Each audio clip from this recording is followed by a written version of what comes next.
Hey everybody! Imagine if you could learn from kings and queens how to radiate with confidence, align with your inner purpose, and start living a life of potential, opportunity, and abundance. On the Yes She Talks with Maria Gerlando talk show, I'm going to be inviting a leader in their industry to come on, share their hardships and obstacles with you, and more importantly, how they overcame these obstacles to step into the life of their dreams. We're going to be talking about self-care, morning and night routines, and everything in between to help you start to radiate and step into the life of your dreams too. If you want to learn how to build confidence, start living life alive and aligned with your inner purpose, and start aligning with your royal identity, then keep on watching. And trust me, we're not just talking about pageants here. Enjoy. Hi everybody, welcome back to Yes She Talks. I'm your host Maria Gerlando, and I'm here with Hanna Begovic, who has a multitude of hats, crowns that she wears on her head every day. But you may know her as a former Miss Supranational Canada and a former Miss World Canada. But Hanna, I want to give you the opportunity to kind of introduce yourself to our audience today. Great. So, hey everyone. Like Maria mentioned, I got started in pageantry a couple years ago. I started with Miss Teenage Canada, and then from there, it was just it was like a whole journey that just kind of fell into my lap. I fell in love with it. I really loved the idea of getting to be myself and present myself in front of other people and show people what I was all about. And I thought that pageants were a great way to do that. And so, yeah, I ended up winning Miss Supranational in 2016, and I was only 17 years old, so that was a really big eye-opening experience for me. It was my first time away from home. I definitely learned a lot. After that, took a couple years off, came back, decided to compete in Miss World Canada in 2018, and that was, I think, to date, one of the best experiences of my life so far. I learned a lot. I got to meet so many amazing women from around the world and from around Canada. And now I'm sort of taking a little step back, taking time to finish my dance degree at York, do some more work on my platform, and just really work on myself. Love that. Are you going to be at the pageant this year? Because I think you're located like pretty close to where it's hosted. Yeah, so I am actually planning on coming to watch. I do a little bit of coaching here and there now during COVID. So I do have a couple girls who are competing this year, and I'm really excited for them. And regardless, I'm usually around anyways. I love to come help volunteer just because if I'm not competing, I like being around it all. So yeah, I'll probably get to see you compete up on stage this year. I know, right? And being a coach, like it is just the most nerve-wracking experience watching your girls, like especially if you're there in person. I'm almost like, okay, I can't watch, but I'm gonna watch Oh my everything. gosh. So you're Yeah, just as much in it when you're totally. coaching. Totally, and it's kind of like a feeling that I like and that I'm used to because I am a dance teacher. So it's the same as when I go to competitions and I'm sitting in the audience watching my girls dance up there. I'm like, oh my gosh, I feel like I'm up there, you know? Yeah, like I'll never relax watching a pageant, even if I'm not coaching, because I'm always just like biting my nails, so excited and like nervous for everyone.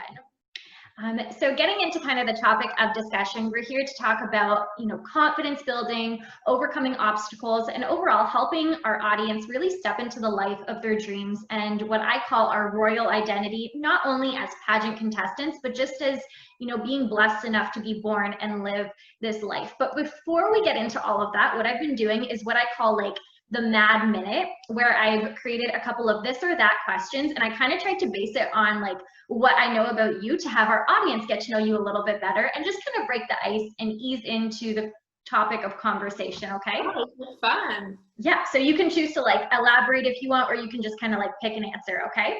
Okay, cool. Okay, so we're just gonna start off with, would you prefer to do a red lip or a nude lip? Oh gosh. I mean, I guess it depends on the scenario, but I'm usually one to go for a nude lip most of the time. Yeah, we're rocking the nude lips right now. Yeah. Would you prefer, I think I know this, but would you prefer to model or dance? Oh, dance for sure. It's been a part of my life for forever. I could not give it up. I realized that looking back. How about model or pageantry? Oh God. I think definitely pageantry. I like pageantry kind of like that. Yeah, but I feel like pageantry is like best of both worlds, you know? True. Would you rather have pink hair or blonde hair?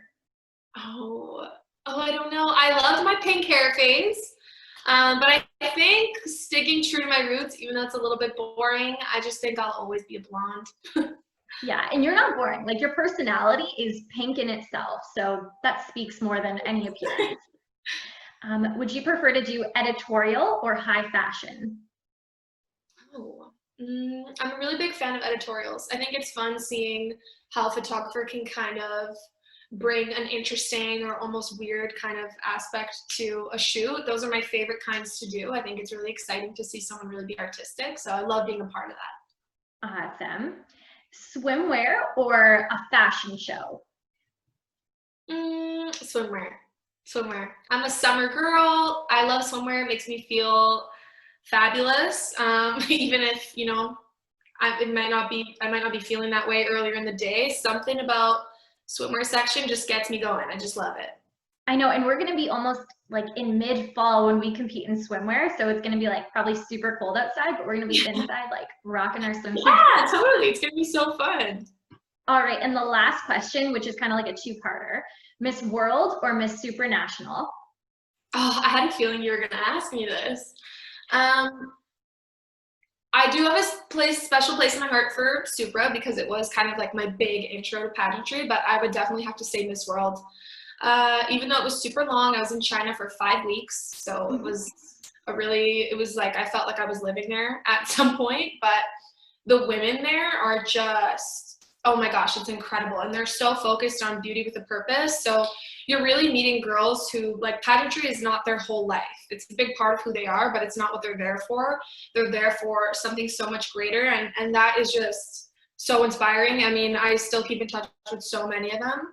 And yeah, it felt like a family at the end of it.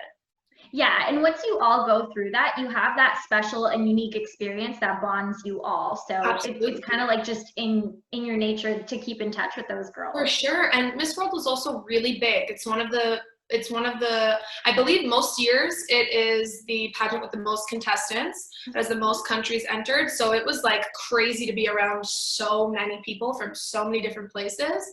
So yeah, I love that. I love knowing people from all around the world. I know, that's really exciting. And then I guess my part two to that would be, if you had to go back to either China or Poland, which would you go back to? I don't know. Oh my gosh. I mean, both are beautiful and we learned so much and got to see so much in both places.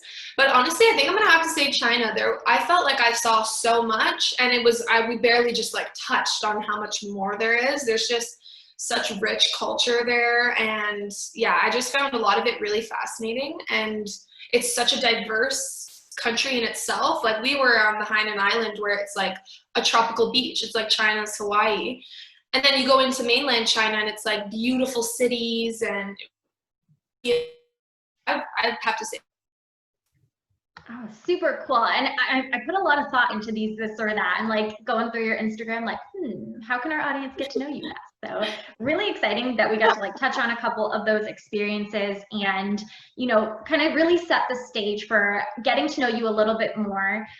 But the main point of why I'm doing this, like I've said, is to teach others how someone like yourself who's accomplished so much, like, where did you really come from? Where did it really start? And what does a day in the life look like for you to really bring it back to that grassroots, you know, skin deep kind of level, to show that if, you know, someone like you who's just kind of like that girl next door can do it, really anyone can. But it's not just from doing nothing. Like, there's certain actions that you take, and it's what I call living life alive, in the moment, each day, seizing opportunity, really stepping into your purpose and accepting that you have endless potential and opportunity around you. But I like to start off by asking, what does the term live life alive mean to you? I think for me, I think there's a difference between, you know, just living life and going through the motions, and then really living life alive, like being present in the moment, and you know, taking all the opportunities that you can and really indulging in this experience, you know. And for me, pageantry was a big part of that. I've always been the kind of person where, you know, ever since I was really young, I was always searching for, like, how can I get to do this? You know, how can I maneuver everything around me so that I can travel, so that I can meet new people, so that I can, participate in more volunteer opportunities. Like, how do I get to those places?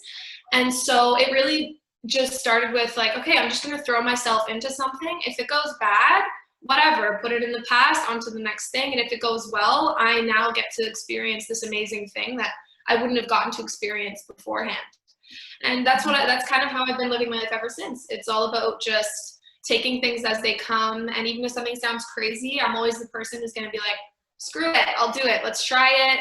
Because what's the worst that could happen, Of course. And that's really the mindset that I've definitely applied now. Even after 4 years in pageantry, competing for Miss World Canada, like I've really just accepted that there are so many girls competing at such a high caliber. Like there almost is no wrong in it. But who do I want to be at the end of the day? Like at the end of the competition, what kind of person do I want to be? What do I want to have accomplished? So that was one of my motivations for starting this, not because of the pageant, but because this is just where I want to start it. So if 3 months from now, I can now have a network of 60 other women to potentially interview and share their story, that's okay with me. Like that's where I want to be at, and that's what I want to be providing. So you're absolutely right with that. And I think there's a misconception that you wake up and feel this way every day. Like, oh, it's like, yes, time to live life alive. Oh, life is great.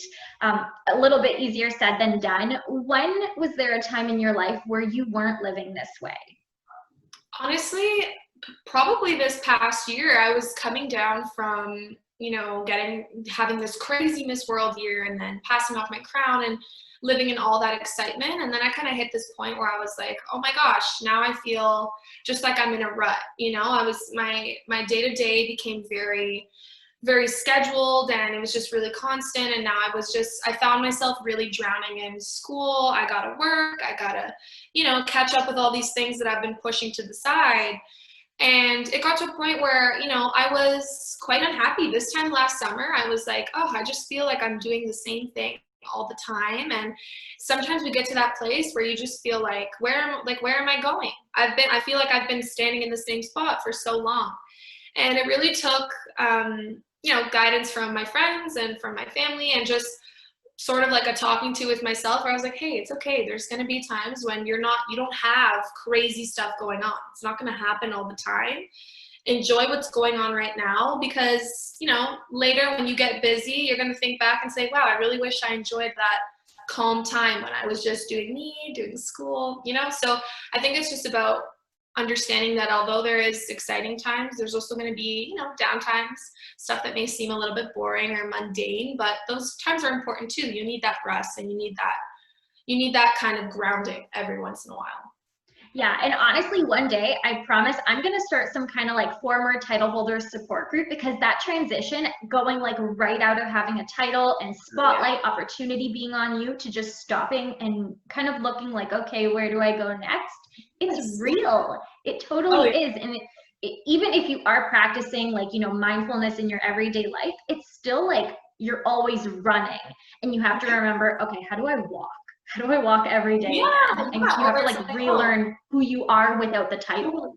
Totally. And it becomes such a big part of your life. Like you really, at least as far as I know, every title holder that I've ever met or interacted with, like that becomes your life for that year. You are traveling, you're doing all these exciting things, you're competing in maybe an international pageant if that's where your pageant is leading, and all that kind of stuff. And you're sort of amidst all this like excitement, you get used to it, and then when it all disappears, it's like, oh, well, what do I do now? Like now I'm done. What do I do?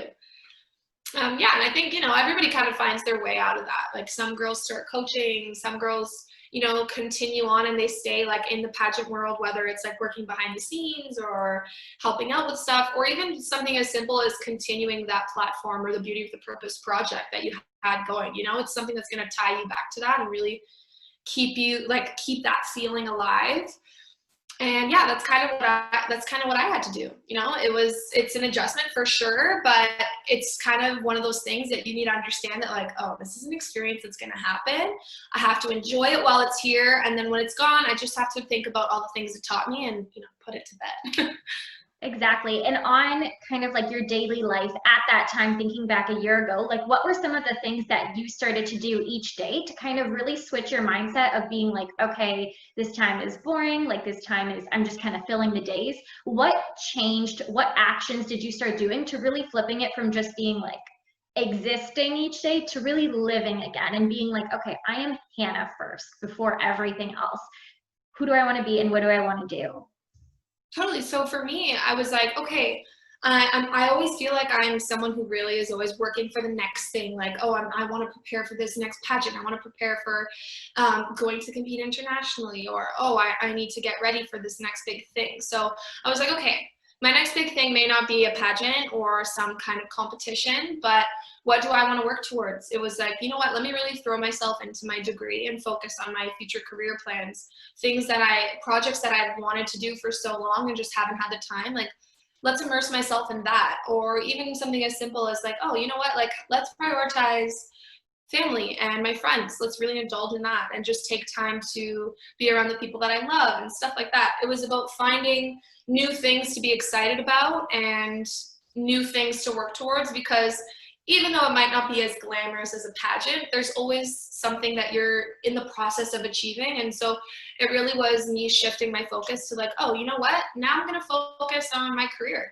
and where I want to go with that. Or now I really want to focus on my students and the girls that I'm teaching. And I want to really work on sharing my experiences with them, you know, empowering them. So that's how I kind of helped make that switch for myself. And I definitely think the outcome has been much better since I started thinking that way.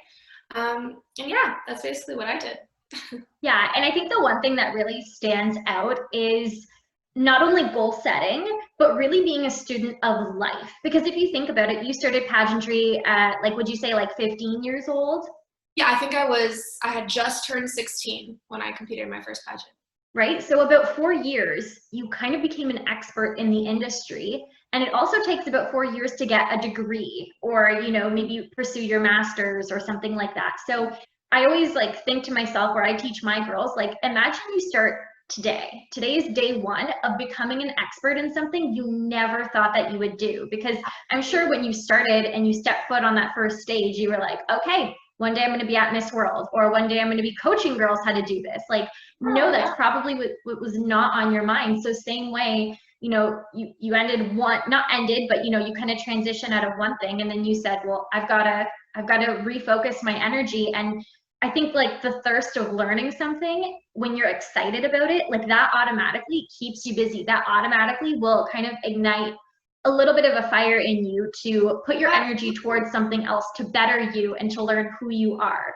Yeah, and it adds that like glamour and excitement back into your life. It's like finding ways to make your everyday life fabulous, whether it's something as simple as like, I got a really cute new planner to write all my stuff in, or whether it's something as small as that, or something like, oh, I'm practicing my walk because I have this huge pageant coming up. I think that both things can be exciting and fun in their own way.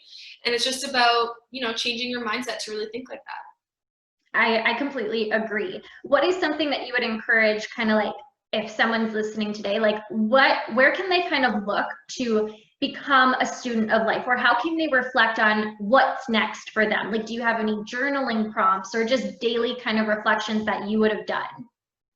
Yeah, so for me, it was really important. I'm someone who, I am a dancer. I've been a dancer my whole life, and I'm also really connected with art. So sometimes it was something as simple as forcing myself to sit down and just do something for fun. Like, you know what? How about I just play some music and I do a little improv or like a really nice warm up and stretch on my own without it being connected to work or connected to school. We do a lot of journaling in class.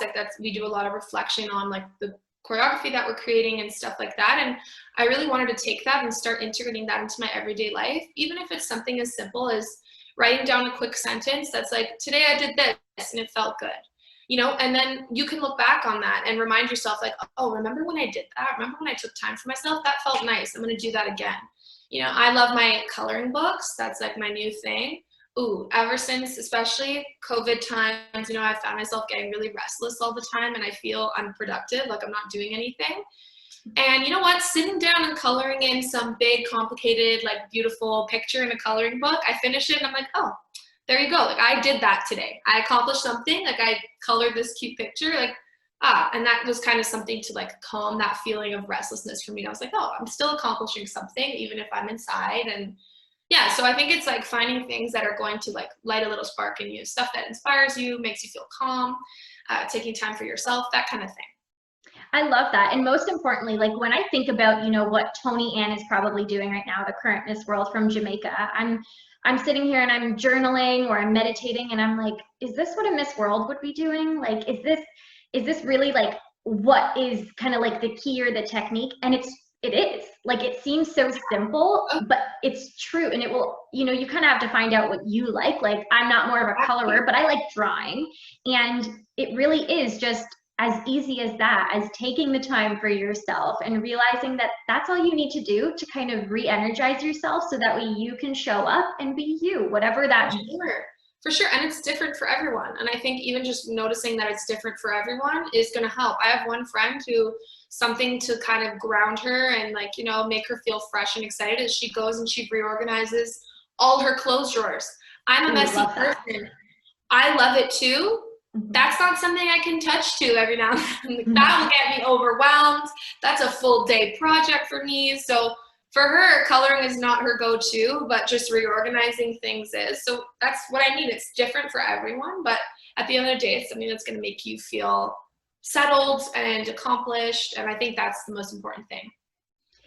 And so kind of touching back, you coped, you found your path, you kept going. Why do you think some, people or some title holders kind of fail at this? Like how do they fail to find the next step and they kind of maybe sit in a period of, mundaneness for a little bit longer than maybe they would have liked to? Like what is kind of the issue there or the block or obstacle that stops us from living life alive or finding the next thing?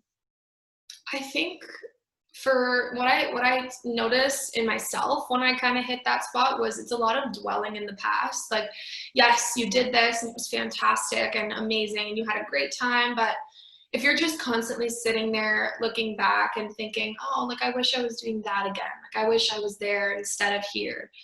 That's what really gets you stuck, I think that if you want to live life alive, it's about being present in that moment. So it's taking things, being like, okay, that was fun, but it's done now. I did it. It's over. It was fantastic. What have I learned from that that's going to propel me forward again? And, it's looking into the future. Okay, what am I going to do next? Rather than, oh, I did this. Nothing else is really going to compare. That's where I find you really get trapped. You get stuck there. And I think that what helped me most was like, okay, I've finished that. Like, let's move on, Hannah. Like, what's the next thing you want to do? I know. And I have one mentor that I communicate with often, and he always says to me, like, Maria, you haven't even peaked yet. Like, this was after I won a Canadian title, after I competed internationally and was traveling across Canada. And he was like, no, like, you haven't even peaked. And I'm like, okay, like that just keeps reminding me that I have more to do. I have more to look for, and not to ever just be satisfied and content with what I've achieved, because there's always something more to be done. Like this is everything I've accomplished, knowing what I know. But now that I've accomplished these things, it's like, okay, well, what's coming next? Because I didn't just do all these things just to do these things. Obviously, there's something coming, and it's our responsibility too to put it in action and to kind of find these things, because that's how you notice opportunities a little bit more, is when you're pursuing them as well. Yeah, for sure. And it's something that I find a lot of pageant girls forget is like we compete, you get crowned, you finish. Most of us are what, in our mid-20s? Yeah. Early 20s? We're in our 20s. Like you have so much more life left and so many great, exciting things that are probably just waiting ahead of you.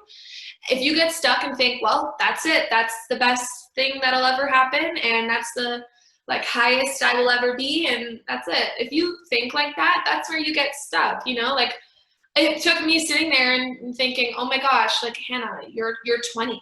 You're 20 years old. A baby, Anna. You're still a baby. My mom's like, you do know you're 20. Like you have so much more that you do not even know about yet. And it's just about you got to keep barreling through. You got to keep going. Otherwise, you're never going to find that stuff, right? Yeah, and I think one of the main terms that like kind of cringes me and just gives me shivers all over is the term retirement, like pageant retirement, or I'm going in retirement. And I'm like, well, what does that mean? Because you know what? Even if you're done or you aged out of being a miss, well, then there's the Miss category or the misses. And who's to say you can't win a national or an international title when you're in your 30s or 40s or Yes. 50s, Oh, right? absolutely. I mean, pageantry aside, it's like, oh, let's look into like what other kind of stuff is there? There are so many incredible different, like if you're someone who loves competition and like that's something you love about pageantry, there are so many other things that you can be a part of. Or even if you're someone who loves pageantry, like, okay, let's start thinking, like I may be done competing. How can I extend this? Maybe I want to work up to be a director of a pageant. Maybe I want to start coaching girls. You know, there's so many different like areas of opportunity. And I find that, you know, it's, yeah, again, when you sit there and just kind of dismiss it and think it's all over, like this is it, that mindset is going to keep you in the same place. I know, and I always say I'm gonna be like the grandma that's running like Ironmans and doing triathlons. Like I'm not about that right now. I like exercising and running, but I'm like I'm gonna be one of those like older people that you kind of see when if you ever volunteer at runs. I'm like, how are they doing it? I'm like, no, that's gonna be me. Like I'm gonna be one of those people because I'm just gonna be like just starting at that time. But I'll be like, hey, why not? Like I didn't have the Totally. time to do this now because I was so focused on, pageantry and business and learning. And so that'll be like in my 30s or 40s. That's when I'll start those. Yeah, yeah. Now, what would be kind of one piece of advice that you now would give to yourself back then, which can also translate as a piece of advice to the audience today? Like, because you got to assume that somebody somewhere is in a position that you were in. So if you had to speak some words into them, what would it be? Oh gosh, I think at the end of the day, it would really just be like, you know, be okay with where you are right now and who you are at the moment. Because, you know, before I got into pageantry, I was very much like a super low key kind of person. I was, you know, really quiet. I dancing was mostly what I did. I didn't have a ton of friends. I had a couple really great ones, but I wasn't really I wasn't really putting myself out there and just really like showing everyone my full potential. And I think if I had to give myself advice, it'd be like, hey, let's start doing that sooner, you know, because no matter what you may be into, whether it's pageants or maybe it's some kind of sport or something like that, the sooner that you start showing people what you're passionate about, I find the more rewarding it is. You know, people really get to know who you are as a person. And it really helped me come into myself and be comfortable with who I was, confident with who I was, and just not apologize for it. And I think, yeah, that's the main piece of advice I would give is like, hey, start showing off all the amazing things about you as soon as you can, because it's going to make you feel better. It's going to make everybody else around you really, you know, attracted to you, because I always find myself being super attracted to people who are unapologetically themselves and just really put themselves out there, because I'm like, hey, that's cool. You like doing that? I am so interested in how passionate you are about doing that. And yeah, Yeah, I agree. And I have kind of like this 5-step like self-care routine to living life alive. And the last one, which is something I added on more recently, is to think of others and find out how your gifts can help other people. Because if you're doing all this self-care and reflection and you're living in this blissful state of abundance every day, and you're not, doing anything to help others about it, if you're not sharing those gifts, it's like almost a little bit selfish. And we're not achieving, again, that higher potential when we keep it to ourselves, because we have so much potential and ability to inspire others around us who don't live this way and who don't know how to do these things and bring it out of themselves. And I find it to be kind of a social responsibility to help others around you, not try to change them, but when you are kind of like you said, when you're kind of glowing and when you're doing your thing and sharing your passions, others are naturally intrigued by it. And mm-hmm. it's amazing how you gravitate towards those Yes. people. Yes, it's a source of inspiration. You know, there's so many people that kind of ignited that in me. I saw them, listened to them speak, and was like, wow, you're incredible. I want to take some of that. I want to take some of that and I want to integrate it into my own daily routine or the way that I talk about myself. And I think that sharing that with other people is just going to end up helping you and, you know, so many others at the same time, which is great. Who wouldn't want that? Exactly. And you kind of touched on this a little bit, you know, like with what you're doing with your education and with your work, but like what's next for you? So like I said, I am only 20, so I'm not quite finished with pageantry completely. I'm just taking a little bit of a break. Yeah, and some time for myself. Well, I mean, it's not really like a secret, but kind of. I haven't really openly said it to many people, but I am planning on eventually competing for Miss Universe Canada.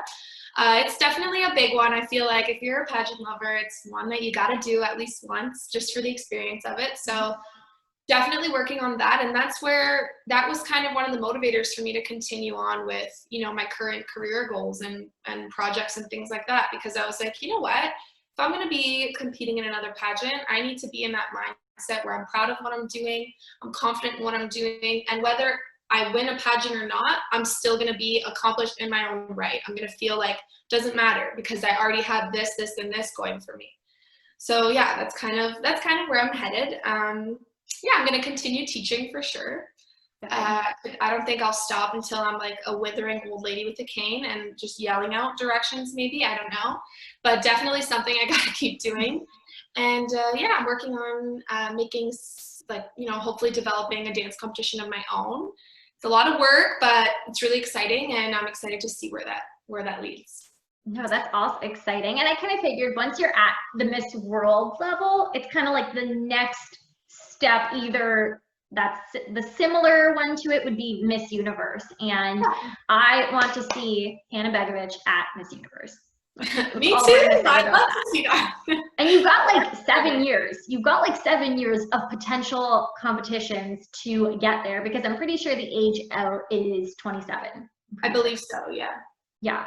And even if it's like Miss International, I would not be mad at any of it. And I feel like you've already represented Canada like so beautifully at such a young age. Now all you can pretty much do is just gain more experience and to really shape and kind of like carve out the person that you're meant to be as a woman. You know, obviously like you did these things as a teenager, as a young woman, but now really stepping into your womanhood, like I absolutely believe that's part of your grasp. I don't think it's out of your reach. It's just a matter of when.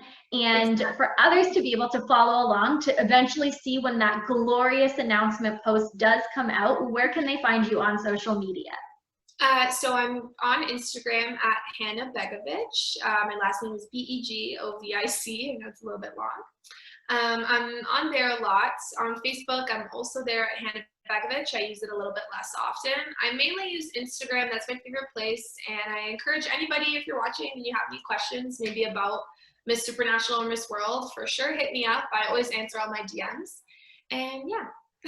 That's so awesome. Thank you so much, Hanna, for agreeing to chat with me today and just provide loads of value to our audience here, really to teach them how, you know, how you're also just an everyday girl, you know, trying to figure out your life, figuring out your next move, living and loving everything that you do, while also, you know, stepping into your highest potential, not only as a pageant competitor, but, you know, expressing that you might want to host a dance competition one day, and that, you know, you're never done. You're never done. And that's one thing I admire. And that's why I'm always going to follow you, just to be like, what she got next, because I know she's not done. So I know that that was just super valuable to everybody to be able to hear a little bit of the behind the scenes of what your life is really like and how you're able to be you every day. That's what we love you for. I had a great time. This is fantastic. Awesome. Thanks so much, everyone. I'll leave Hanna's links and her social media down below. It was a joy and a pleasure, like I said, chatting with you, and I hope to see everybody in the next one. Bye-bye.